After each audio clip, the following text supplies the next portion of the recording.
Welcome, this is webinar 2. I'm sitting here in an empty classroom. I come into this classroom and I think, what potential is in this classroom? Soon there'll be students and teachers in here teaching and learning. This is the place it all happens. I want you to think about your own classroom or the classroom that you're working in. What's it like to be a student there? Are students learning there? How do you know? Webinar 2 is designed for you to really begin reflecting about teaching and learning. What does good teaching look like? What does learning look like? Is it going on in your classroom? How do you know? What happens if students aren't learning? So Webinar 2 is designed to help you look at other classrooms and learn from what other teachers are doing. Now, you should have in front of you the form called Assignment 2, Official Visits, what to look for. We're going to ask you to observe 2 teachers in your building. I want you to know that these teachers do not have to be in your content area, although they can be.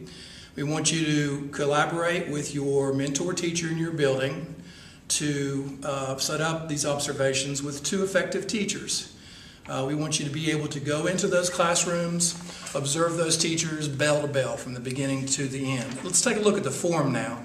The first question there says, how did the teacher initiate instruction? Was it effective?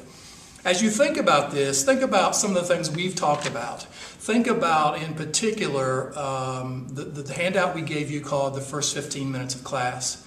It really was a checklist about what should happen in the very beginning of a lesson, including the lesson initiation. Think about, we've talked about teaching, pre-teaching, teaching, and reflection. We talked a lot about anticipatory guides or the hook of the lesson. So I want you to look at that lesson and decide, how did the teacher begin that lesson? Did the teacher hook the interest of those students? Was the lesson initiated so that everybody was focused on the work of the classroom that day? The second question says, what rules, routines, and procedures did you observe in the classroom? And you should be able to observe a lot of those going on in the classroom. Question 3, describe 2 strategies that you would want to use in your own classroom.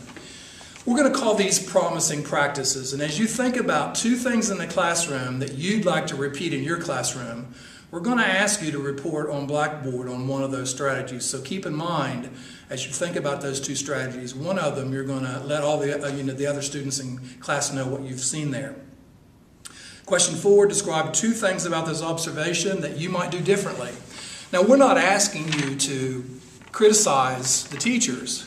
We're just saying, we're all different and we all approach problems in different ways.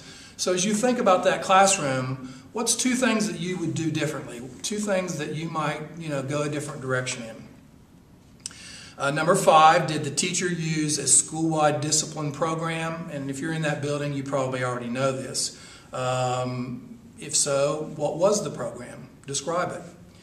And lastly, how did the teacher handle off-task or disruptive behavior with students? Was it effective?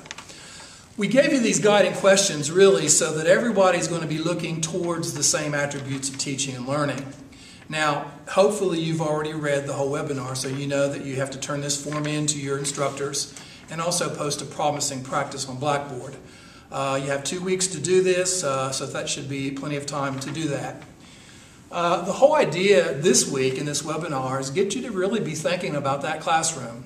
What you do as a teacher in the classroom sets the stage for whether or not students can effectively learn or not. Are you in your classroom designing the best possible opportunities for every student every day?